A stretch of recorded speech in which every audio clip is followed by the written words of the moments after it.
تسبیح، اور اس ناول کو تحریر کیا ہے بیہ علی نے۔ اگر وہ سائمہ کو اس کے حال پر چھوڑتا ہے تو یہ اس کے ساتھ ہمدردی نہیں بلکہ دشمنی ہے۔ عمر بھر یادوں کے سہارے چھوڑ دینے کا مطلب ہے اس کی تباہی۔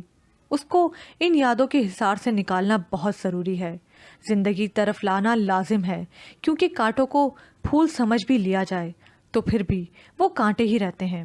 اگر وہ سائمہ سے محبت کرتا ہے تو اسے اس کو بتانا چاہیے کہ وہ جس ٹہنی پر بیٹھی ہے وہ کچی ہے، کبھی بھی ٹوٹ سکتی ہے۔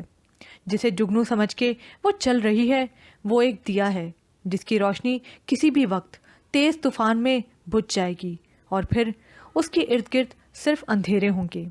ان کا خیال تھا کہ تنہا لڑکی کا اس معاشرے میں زندگی گزارنا مشکل ہے۔ کل کلا کو اس کے والدین نہ رہے تو درندہ صرف انسان اسے نوچ لیں گے۔ ان ساری باتوں نے اس پر بہت اثر کیا، لہٰذا اس نے سائمہ کو اس کے حال پر چھوڑنے کا فیصلہ ترک کرتے ہوئے اس کے والدین کا ساتھ دینے کا سوچا۔ جب ارادے نیک ہوں تو خدا بھی بندے کا ساتھ دیتا ہے۔ جب وہ سائمہ کے گھر اس کے والدین سے ملنے کے واسطے گیا تو اسے گھر پر اکیلا پا کے اس سے دل کی بات کرنے کا فیصلہ کیا۔ جب وہ دونوں بیٹھے چائے پی رہے تھے تو وہ کہنے لگا، میں مانتا ہوں کہ آپ کو اصل سے بے تحاشا محبت ہے اور میں آپ کے اس جذبے کی قدر بھی کرتا ہوں، مگر آپ کا یہ جذبہ دوسروں کے لیے اذیت کا باعث ہے۔ میرا مطلب ہے آپ کے والدین اور دوسرے۔ کون دوسرے؟ آپ اپنی دنیا میں اس قدر گم ہو چکی ہیں کہ آپ کو ارد گرد بکھری محبت دکھائی ہی نہیں دے رہی۔ میں آپ کا انتظار کرنے کو تیار ہوں، اس وقت تک جب تک آپ خود اس دنیا سے باہر نکلنا نہ چاہیں۔ میں کبھی بھی نکلنا نہیں چاہوں گی، لیکن میں آپ کو ایسا کرنے کی اجازت نہیں دوں گا۔ آپ کو یہ خول اتار پھینکنا ہوگا، اپنی خاطر، والدین کی خاطر اور میری خاطر۔ آصف تو چلا گیا اور یہ ساری باتیں وہ یاد کر کے رونے لگی۔ اسد یہ سب تمہیں مجھ سے چھیننا چاہتے ہیں۔ کیا تم چاہتے ہو کہ میں ایسا کروں؟ مجھے یقین ہے کہ تم ہرگز ایسا نہیں چاہو گے۔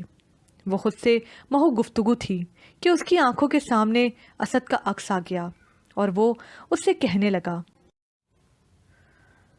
تم ان کی بات مان کیوں نہیں لیتی؟ میری خاطر، ایک خیال اور یاد کی خاطر تم خود کو کیوں برباد کر رہی ہو؟ سب بھول جاؤ، آنکھ اوجھل پہاڑ اوجھل۔ میں مر چکا ہوں، اب کبھی لوٹ کے نہیں آ سکتا۔ تم زندہ ہو، ایک جیتی جاگتی انسان۔ تم رب کی عطا کردہ اس زندگی کو ضائع مت کرو۔ آصف کی بات مان لو، وہ ایک اچھا انسان ہے، تمہیں بہت خوش رکھے گا۔ تم یہ سب نہیں کہہ سکتے، تم جانتے ہو میں تمہیں کتنا چاہتی ہوں۔ چاہتی ہو تو میری بات مان لو۔ اسد، تمہیں یہ کیا ہو گیا ہے؟ سائمہ، خواب اور حقیقت میں فرق ہوتا ہے۔ خواب اس وقت تک رہتا ہے جب تک آنکھیں بند رہتی ہیں، آنکھ کھلتے ہی صرف حقیقت رہ جاتی ہے۔ میں ایک خواب ہوں اور آصف حقیقت۔ حقیقت سے رشتہ جوڑ لو، خواب کو بھول جاؤ۔ اس کا عکس غائب ہو جاتا ہے اور وہ اسے بلاتی رہ جاتی ہے، مگر وہ اس کی کوئی بات نہیں سنتا۔ اتنے میں بشرا بھی وہاں آ گئی، ماں کو دیکھ کے کہنے لگی، ماں، وہ مجھے بھول گیا ہے، وہ مجھے بھول گیا، چاہتا ہے میں بھی بھول جاؤں۔ بیٹی، تمہیں دکھی دیکھ کے اس کی روح کو تکلیف ہوتی ہوگی، اس لیے وہ تمہیں خوش دیکھنا چاہتا ہے۔ اسفن نے اب باقاعدہ ان کی حرکات و سکنات پر نظر رکھنا شروع کر دی۔ کئی بار اسے قاری صاحب سے ملنے مدرسے بھی بھیجا گیا۔ وہاں جا کے وہ حیران و پریشان رہ گیا، کیونکہ قاری صاحب اپنے علاقے میں ایک رحم دل، مخلص، ہمدرد اور نیک، پرہیزگار، غمخوار اور مددگار انسان کے طور پر مشہور تھے۔ کسی کو کان و کان خبر نہ تھی کہ مدرسے میں پڑھنے والے بچوں کا اصل کام کیا ہے۔ کسی کو اس بات کا علم بھی نہ تھا کہ ان کا تعلق کسی تنظیم یا گروہ سے ہے۔ اورنگزیب کو بھی قاری صاحب نے اپنے بارے میں بتانے سے منع کر رکھا تھا۔ لوگوں کا عام خیال یہی تھا کہ وہ صرف مذہبی تعلیم دیتے ہیں، باقی جو تبلیغی گروہ ظلم و ستم ڈھا رہے ہیں وہ سب اورنگزیب کے کہنے پر ہوتا ہے۔ اس قسم کے اور بہت سے رازوں کی فہرست اس کے پاس تھی، وہ حاصل کردہ تمام معلومات کو جلد از جلد اعلیٰ حکام تک پہنچانا چاہتا تھا، مگر وہ یہ بھی جانتا تھا کہ اس کے لیے آسانی سے یہ کام کرنا ممکن نہیں۔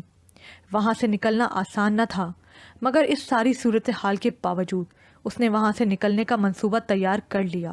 رات بھر وہ اسی منصوبے کے بارے میں سوچتا رہا، اور صبح جب اٹھا تو اس کی آنکھیں سرخ ہو رہی تھیں۔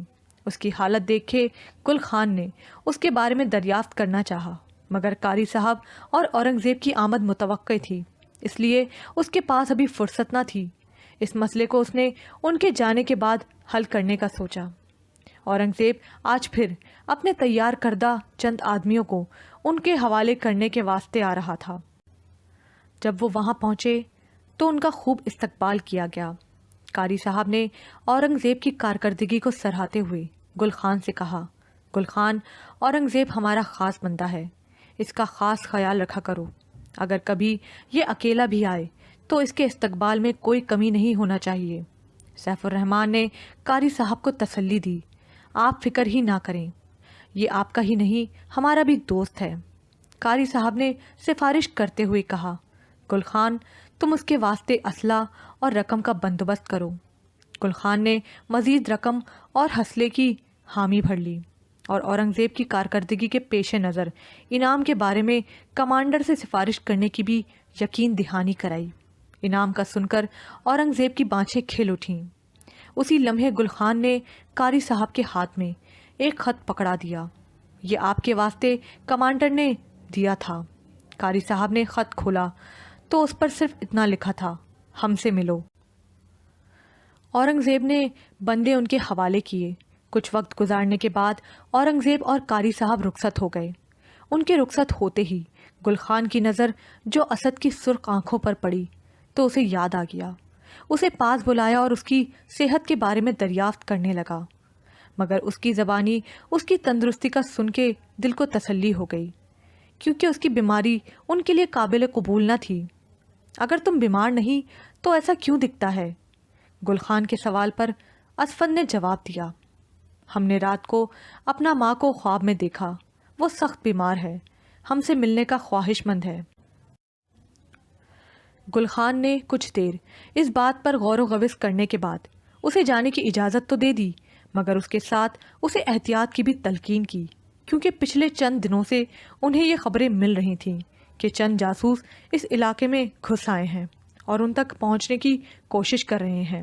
اسفند نے اسے یقین دلایا کہ وہ کسی کو کانو کان خبر نہیں ہونے دے گا۔ منصوبے کے مطابق وہ تمام معلومات کو ایک فائل کی شکل اکٹھا کر کے وہاں سے نکل پڑا۔ وہ جانتا تھا کہ اس کی نگرانی کی جا رہی ہوگی، اس لیے وہ سارے راستے بہت محتاط رہا۔ گاؤں میں پہنچ کے وہ ایک جھونپڑی میں گھس گیا۔ اس میں ایک چارپائی پر ایک بوڑھی عورت کرا رہی تھی۔ وہ ماں کہہ کے اس سے لپٹ گیا۔ ماں نے بیٹے کو گلے لگا لیا۔ کافی دیر وہ ماں کے پاس بیٹھا رہا اور جاتے ہوئے فائل اس کے حوالے کر گیا اور احتیاط سے اسے آگے پہنچانے کی تاکید کر دی۔ اس بوڑھی عورت نے بھی اس کو مکمل رازداری اور احتیاط کی یقین دہانی کروائی۔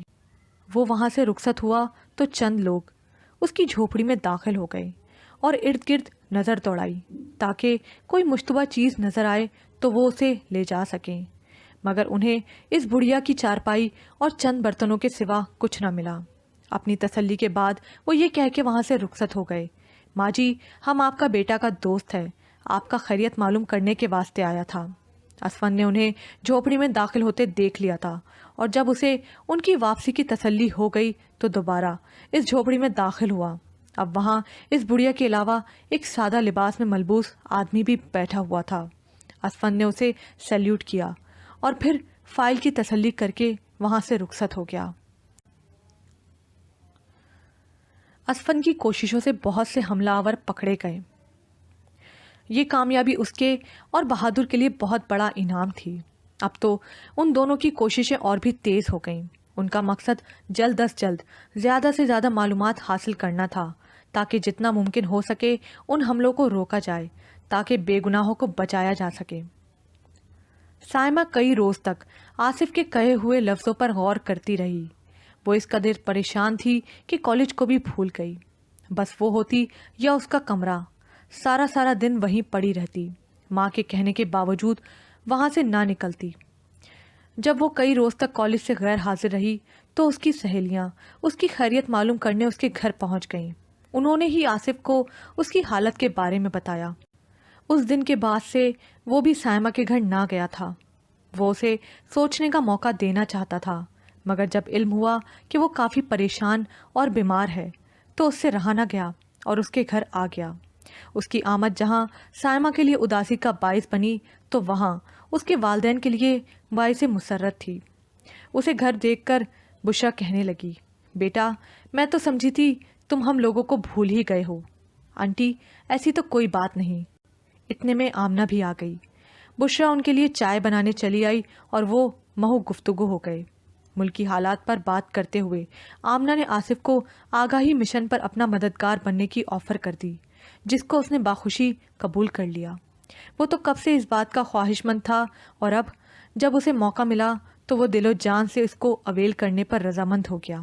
آمنہ اور آصف کا نظریہ تھا کہ جہاد کا جو امیج دہشت گرد پیش کر رہے ہیں، جہاد اس کے برعکس ہے۔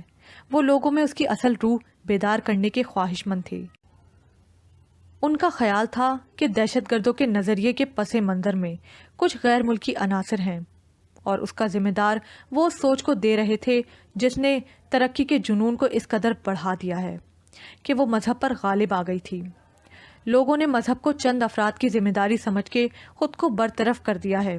ان کا خیال ہے کہ مذہب کے بارے میں جاننا، اس پر عمل کرنا صرف اس طبقے کی ذمہ داری ہے۔ آصف نے کہا، بس ہمیں یہ طبقہ جو بتا دیتا ہے ہم درست مانتے ہیں، خود جاننے کا نہ ہمارے پاس وقت رہا ہے اور نہ ہمیں خواہش باقی ہے۔ آمنہ اور آصف کی باتوں نے سائمہ کے دل میں بھی خواہش پیدا کی کہ وہ بھی اپنا فرض ادا کرے، ان کا ساتھ دے۔ اس نے بھی ان کا ساتھ دینے کا وعدہ کیا۔ کڑی سے کڑی ملنے لگی، پہلے آمنہ، پھر شاہد، پھر آصف، سائمہ اور ان کے دوست سب مل کر آہستہ آہستہ زنجیر کی صورت اختیار کر رہے تھے، اور امید تھی یہ زنجیر ایک دن ان ظالموں کو جکڑ لے گی، اور جب اس زنجیر میں جکڑ کے وہ دنیا کے سامنے آئیں گے تو دنیا پر بھی یہ حقیقت کھل جائے گی کہ اصل میں دہشت گرد کون لوگ ہیں۔ آگہی مشن کو شروع کرنے کا وقت آ گیا تھا، اور اس کے لیے وہ کوئی ایسا طریقہ استعمال کرنا چاہتے تھے جو روایتی طریقوں سے اگر بالکل مختلف نہ ہو تو کم از کم اس میں کوئی انداز ایسا ضرور ہو جس سے لوگ متاثر ہوں۔ مختلف لوگوں کی آراء کے بعد وہ اس نتیجے پر پہنچے تھے کہ بات وہی مؤثر ہوتی ہے جو اسی زبان و انداز میں کی جائے جس میں لوگ سننا اور سمجھنا چاہیں۔ ایک روز حضرت مجدد الفسانی کا مطالعہ کرتے ہوئے اس نے جانا کہ انہوں نے اپنے مقاصد کے حصول کے لیے خلفاء اور امراء کا سہارا لیا تھا۔ آپ امراء کی اہمیت اور عوام پر ان کے اثرات سے آگاہ تھے۔ ان کی زندگی کا مطالعہ کرتے ہوئے آمنہ کی نظر سے وہ خط بھی گزرا جو انہوں نے نواب خان جہاں کو لکھا تھا۔ آپ لکھتے ہیں، یہی خدمت جو آپ کر رہے ہیں اگر اس کو شریعت کی بجا آوری کے ساتھ جمع کر لیں تو گویا انبیاء کا کام کریں گے، جس سے دین منور و معمور ہوگا۔ ہم فقیر اگر کئی سالوں تک اس عمل میں جان سے کوشش کرتے رہیں تو بھی آپ جیسے بہادروں کی گرد تک نہیں پہنچ سکتے۔ وہ یہ بھی جان پائی کہ آپ کے حلقہ اثر امراء کی بدولت اکبر کے مذہب پالیسی کے حامی فرد کو جانشی مقرر نہ کیا گیا، اور یوں اکبر مذہب پالیسی سے اس دور کی عوام کو نجات ملی۔ آپ کا مقصد بھی غلط نظریات کا خاتمہ تھا۔ اس نے ان باتوں سے اندازہ لگایا کہ اپنے مقصد کے حصول کے لیے انہیں بھی بااثر لوگوں کا سہارا لینا ہوگا، مگر اسے بااثر لوگوں کی سمجھ نہ آ رہی تھی۔ عوام علماء کرام سے خائف تھی، حکمرانوں پر انہیں یقین نہ رہا تھا۔